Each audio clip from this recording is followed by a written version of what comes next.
नमस्कार साथियों, एक बार फिर से आपका स्वागत है एमपी एग्ज़ाम गुरुजी में। साथियों, मध्य प्रदेश लोक सेवा आयोग के द्वारा राज्य सेवा प्रारंभिक परीक्षा का नोटिफिकेशन जारी कर दिया गया है और उसका फॉर्म आपको किस तरह से फिलअप करना है, पूरी प्रोसेस इस वीडियो में आपको हम बताएंगे। तो इसकी हम सबसे पहले आपको बता दें कि 21 अगस्त तक आप इसका फॉर्म फिलअप कर सकते हैं। लिंक डिस्क्रिप्शन में दी हुई है, उस पर क्लिक करेंगे तो यहाँ पर आप आएंगे। एप्लीकेशन फॉर्म के सामने ये जो बटन है वहाँ पे आपको क्लिक करना है। वहाँ पे क्लिक जैसे ही कर देंगे यहाँ पर आप आ जाएंगे।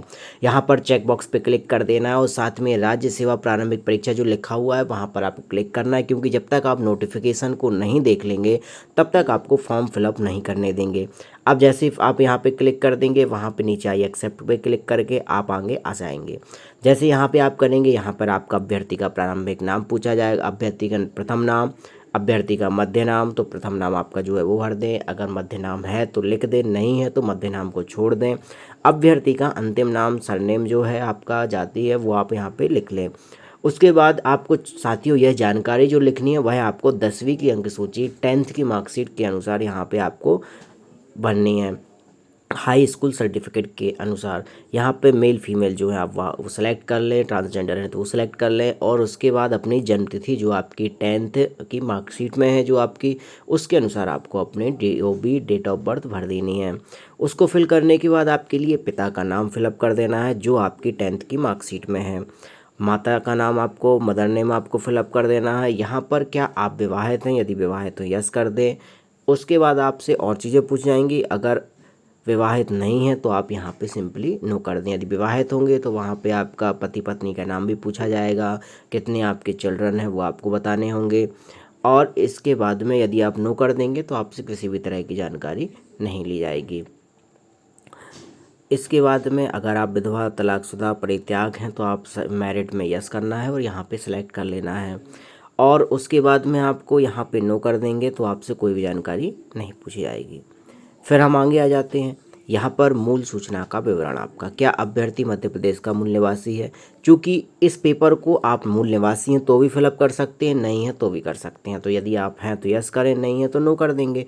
यदि नो कर देंगे आप मध्य प्रदेश के बाहर होंगे तो आपको जनरल का माना जाएगा। यदि आप मूल निवासी हैं तो आपको जो अन्य कैटेगरी हैं उनके लाभ मिलेंगे। Unreserved, SC, ST, OBC, EWS जो भी कैटेगरी से आप बिलोंग करते हैं उसको आप यहाँ पे चयन कर लें। इसके बाद आप ये सेलेक्ट कर लेंगे। इसके बाद क्या अभ्यर्थी क्रीमी लेयर में आते हैं, OBC करेंगे तो क्रीमी लेयर में तो यस है, नॉन क्रीमी लेयर में है तो नो करना है। उसके बाद आप यदि जो भी कैटेगरी सेलेक्ट करेंगे उसके बाद आपका पूछाएगा कि शासन द्वारा जो प्राधिकारी जिसके द्वारा जाति प्रमाण पत्र आपका जारी किया गया उसकी डिटेल भरें। तो जो भी आपके जाति प्रमाण पत्र में आपका मेंशन होगा कि किस अधिकारी ने, उसका पद का नाम है, सामान्यतः SDM ही रहते हैं तो वहाँ पे SDM होगा तो आप यहाँ पे SDM लिख दें।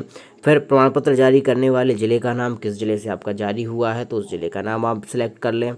उसके बाद आपका प्रश्न पत्र का क्रमांक जो है, जो आपका क्रमांक वहाँ पे दिया गया होगा वो आपको क्रमांक लिख लेना है। और प्रश्न पत्र जारी होने की जो दिनांक है, जिस दिन उन्होंने साइन किए हैं वही जारी होने की दिनांक होगी तो वो आप वहाँ पे फिलअप कर दें। इसके साथ में यहाँ पे देखिए, आप यहाँ पे जो आपके ड्रॉप डाउन में सभी डिस्ट्रिक्ट आ रहे हैं तो आपको सेलेक्ट कर सकते हैं। यहाँ पे अपना क्रमांक लिख देंगे, जो भी आपका क्रमांक होगा यहाँ पे आप अपनी डेट सेलेक्ट कर देंगे। उसके बाद में नीचे आपको, यदि आप दिव्यांग हैं, फिजिकली चैलेंज्ड हैं, PWD कैंडिडेट हैं तो यस करें, अदरवाइज़ आप यहाँ पे नो कर देंगे। यदि यस करेंगे तो आपको 40% से ज़्यादा है उसमें यस नो सेलेक्ट करना पड़ेगा। किस तरह की डिसेबिलिटी है आपकी वो आपको सेलेक्ट करनी पड़ेगी और डिसेबिलिटी का परसेंटेज क्या है वो आपको सेलेक्ट करना पड़ेगा। अब अन्य विवरण में आपको क्या करना है, वहाँ पे अगर अभ्यर्थी कभी किसी आप सेवा में है और उसे दंडित किया गया है तो यस कर दें, नहीं है तो नो कर दें। और क्या कोई आपकी कोई जांच चल रही है, आपराधिक प्रकरण कोई हो आपका लंबित है तो यस कर दें, नहीं है तो नो कर दें। और अभ्यर्थी कोई आयोग की जो परीक्षा है उसकी विवर्जित अवधि में, मतलब आप किसी अंडर प्रोसेसिंग में कोई आपके एग्ज़ाम है आप तो वो उसमें यस कर दें, अदरवाइज़ यहाँ पे नो कर दें। अगर क्या अभ्यर्थी मध्य प्रदेश अथवा उसके उस नगर सैनिक मंडल, स्वशासी संस्थाओं में, यदि आप गवर्नमेंट जॉब ऑलरेडी कर रहे हैं या इस तरह के जो है स्वसेवी संस्थाओं में तो यस कर दें, अदरवाइज़ यहाँ पे आप नो कर दें। यदि अभ्यर्थी सेवारत है तो नियोक्ता को सूचित किया है। यदि आप जॉब कर रहे हैं ऑलरेडी तो आपने नियोक्ता जो आपके हैं उनको सूचित किया है कि नहीं किया है तो उसके संबंध में आपको यस कर देना, वहाँ पर सूचना आपको देनी ही पड़ेगी। क्या आपके द्वारा मध्य प्रदेश में रोजगार पंजीयन है या नहीं है? देखिए, रोजगार पंजीयन आपको करना पड़ेगा और पंजीयन कैसे करना है, यदि आपका नहीं है तो आपकी लिंक डिस्क्रिप्शन में मिल जाएगी, ऊपर आई के बटन पे भी मिल जाएगी। आप देख लें, पूरी स्टेप बाय स्टेप प्रोसेस समझाई गई है, आसानी से कर सकते हैं। चाहे आप एमपी के हो या एमपी के बाहर के, आपको रोजगार पंजीयन तो करना पड़ेगा। अब यहाँ पे आप क्या कर लेंगे, जो आप नो करेंगे तो उसमें आपको बताया गया है कि जब आपके लिए फ्री तो हो जाएगा, लेकिन आगे आपके लिए ज़रूरत पड़ेगी जब आपको चाहिए पड़ेगा। तो आप यहाँ पे यस करके और वो आप रोज़गार पंजीयन बना लें, रजिस्ट्रेशन कर लें और यहाँ पे फिलअप करके आगे बढ़ जाएं। जैसे आप करेंगे तो यहाँ पे आपको किस ज़िले से आपने कराया है उस ज़िले का सिलेक्ट कर लेना है। आपका जो पंजीयन क्रमांक है वो सिलेक्ट करना है। पंजीयन आपने किस दिन किया है वो आपको सिलेक्ट कर लेना है, आपका रजिस्ट्रेशन डेट। उसके बाद यदि आप भूतपूर्व सैनिक हैं तो आपको यस करना है, अदरवाइज़ नो करना है। यदि यस करेंगे तो आपकी नियुक्ति की तिथि क्या थी और भूतपूर्व सेवानिवृत्ति की तिथि आपकी क्या थी। आयु सीमा में प्रोत्साहन दे हेतु विवरण है। यदि आप SC ST अनुसूचित जाति वर्ग कल्याण वर्ग अंतर्जातीय विवाह योजना से पुरस्कृत हैं तो यस करना है, नहीं है तो नो करना है। क्या अभ्यर्थी को विक्रम अवार्ड मिला हुआ है? यदि मिला है आपको तो यस करेंगे, अन्यथा आप नो कर देंगे। इसके बाद में आपकी जो अनिवार्य शैक्षणिक अर्हता है, क्या अभ्यर्थी स्नातक है? यदि आपकी कंप्लीट हो गई है यस कर दें, ठीक है। अगर नहीं है तो यहाँ पे आप आगे सेलेक्ट करेंगे नो। तो अभ्यर्थी के स्नान अंतिम वर्ष में यदि अध्ययनरत है तो यहाँ पे यस आ जाएगा, तो यहाँ पे सिलेक्ट कर देंगे आप और यहाँ पे आगे अपनी डिटेल भर देंगे। देखिए, यहाँ पे हमने नो किया तो अब आप फाइनल ईयर में होंगे तो यहाँ पे आप यस कर देंगे और आगे आप डिटेल फिलअप कर देंगे। अब इसके बाद में आपकी शैक्षणिक योग्यता क्या है, तो आपको सभी 10th की, 12th की और आपकी स्नातक जो है उसकी डिटेल फिलअप करनी है। तो आपकी हाई स्कूल में आप 10th लिख देंगे। यहाँ पर आपका ग्रेड या CGPA जो भी रहा है वो आप सेलेक्ट कर लेंगे। उसके बाद में जो भी आप सेलेक्ट करेंगे उसके अकॉर्डिंग आपको यहाँ पे डिटेल फिलअप करनी होगी।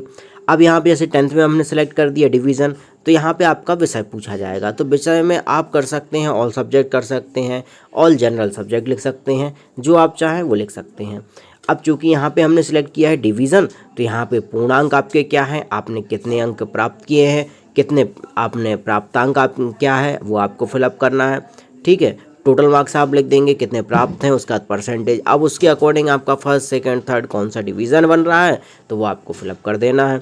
उसके बाद बोर्ड, संस्थान, विश्वविद्यालय जो आपका है, तो यहाँ पे आपके जैसे MP बोर्ड है तो MP बोर्ड लिख दे, CBSE बोर्ड CBSE लिख दें बोर्ड, UP बोर्ड है तो UP बोर्ड, जो भी आपका बोर्ड है वो आप यहाँ पे सेलेक्ट कर दें।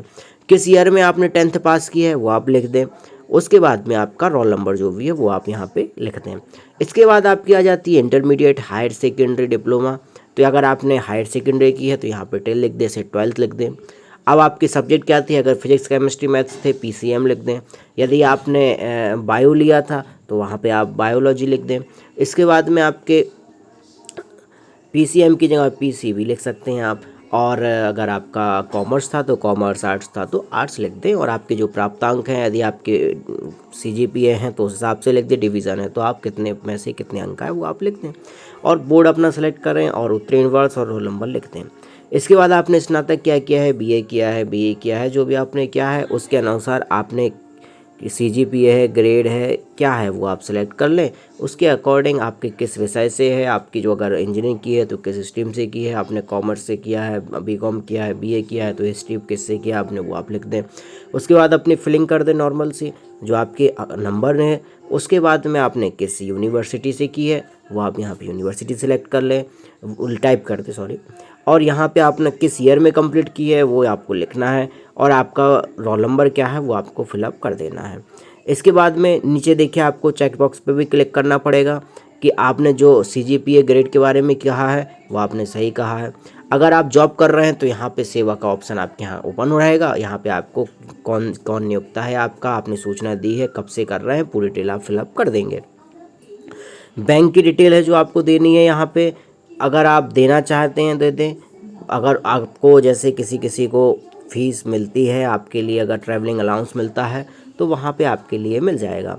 तो यहाँ पे अपने किस बैंक में अकाउंट है वो आप फिलअप कर दें, IFSC कोड क्या है वो आप फिलअप कर दें, शाखा का नाम क्या है वो आप फिलअप कर दें, खाता धारक का नाम लिख दें, संस्था लिख दें। और यहाँ पर आप पासबुक के जो फ्रंट पेज है जिसमें आपकी फ़ोटोज़ लगी होती है उस वाले पेज की आप कॉपी अपलोड कर दें। इसके साथ ही आपके लिए अपना नीचे एड्रेस फिलअप करना है। तो वहाँ पे आपको क्या करना है, देखिए रेंटल एग्रीमेंट है, लीज एग्रीमेंट है, पासपोर्ट है, वोटर आईडी है, और राशन कार्ड है, परमानेंट ड्राइविंग लाइसेंस है, जो आपके बिल्स हैं जैसे वाटर बिल है, इलेक्ट्रिसिटी बिल है, या फ़ोन बिल है, या गैस बिल है, ये इनकी कॉपी भी आपको अपलोड करनी पड़ेगी, किसी की भी जो आपका हो। अगर आप बाहर रह रहे हैं, आप चाहते वहीं पे एग्ज़ाम दे, तो आप रेंटल एग्रीमेंट लगा सकते हैं। इसके बाद में आपको देखिए जो आपका एड्रेस है, ऑन हाउस है, रेंटेड हाउस है, वो आप सेलेक्ट कर लें। यहाँ पे इमेज अपलोड कर दें, अपना एड्रेस लिख दें, आपका राज्य सेलेक्ट कर लें, जिला सेलेक्ट कर लें और पिन कोड डाल दें। इसके बाद में यदि आपका सेम एड्रेस है जो आपने भरा हुआ है, तो आप चेकबॉक्स पे क्लिक कर दें। अदरवाइज़ जो आपका परमानेंट एड्रेस है, जैसे आप सपोज़ इंदौर में रह रहे हैं, तो आपने अभी वहाँ का भर दिया होगा, तो यहाँ पे नीचे आप जो आपका परमानेंट एड्रेस है वो फिलअप कर दें। यहाँ पर आपको फ़ोटो करनी है। फ़ोटो ध्यान रखें वाइट बैकग्राउंड की होनी चाहिए, और बेसिक जो इंस्ट्रक्शन है आपको पता ही होंगे कि स्पेक्स वगैरह नहीं लगे होने चाहिए, सामने देखना चाहिए। तो इस तरह से आप फ़ोटो अपलोड कर दें। साथ में आप फ़ोटो सही दिखे आपको, तो चेकबॉक्स पे क्लिक कर दें। आपके लिए साथ में जो सिग्नेचर हैं, वो सिग्नेचर की यहाँ पे इमेज अपलोड करनी है। 10 KB 100 KB के अंदर होनी चाहिए। अपना मोबाइल नंबर आपको लिख देना है, ईमेल एड्रेस लिख देना है, और चेक कर ले अच्छे से आपका मोबाइल नंबर और ईमेल एड्रेस आपके सही हों। इसके बाद आपका वेरिफिकेशन कोड जो यहाँ पे टाइप है, जैसे 4+2, तो यहाँ 6 लिख के आप सबमिट कर देंगे। अब आपके लिए आपका एड्रेस रहेगा, चूँकि जो आपका एड्रेस है वो ऑटोमेटिकली आपका आ जाएगा। परीक्षा का प्रथम शहर, द्वितीय से विकल्प जो है वो आपके ऑटोमेटिक आ जाएंगे। यहाँ पर आपको सबमिट कर देना है। उसके बाद में आपका देखिए प्रथम आपका आवंटन कौन सा होगा, जो वर्तमान आपका पता होगा। द्वितीय क्या होगा, जो वर्तमान पता का संभाग होगा। तृतीय क्या होगा, आपका जो परमानेंट एड्रेस का जिला होगा। फिर क्या होगा, परमानेंट एड्रेस का संभाग। इसके बाद में आपकी यहाँ पे डिटेल आ जाएगी। आपका यहाँ पे आएगा कि भुगतान नहीं हुआ है, इसकी आप PDF सेव कर लें। उसके सेव करने के बाद आगे आएगा कि भुगतान करें, तो वहाँ पर आपको क्लिक करना है। नीचे आप स्क्रॉल करके देखते जाएं अच्छे से जानकारी, क्योंकि कोई भी जानकारी अगर गलत हो जाएगी तो आपको फिर से एडिट करनी पड़ेगी, इसलिए आप यहाँ पे अच्छे से चेक कर लें। नीचे आपके लिए यहाँ पे पेमेंट के लिए आएगा, आपकी पेमेंट कितनी करनी है वो ऑप्शन आ जाएगा। यहाँ पे आप UPI से भी, QR कोड से पेमेंट कर सकते हैं, नेट बैंकिंग से, डेबिट कार्ड से। यहाँ पे UPI में कर दें, पे गवर्नमेंट डिजिटल में करें, और उसके बाद आप वॉलेट से भी चाहें तो उससे भी पेमेंट कर सकते हैं। अन्य किसी भी तरह की प्रॉब्लम होती है तो आप कमेंट में बता सकते हैं। MP एग्ज़ाम गुरुजी ऑफिशियल आप टेलीग्राम चैनल ज्वाइन जरूर कर लें।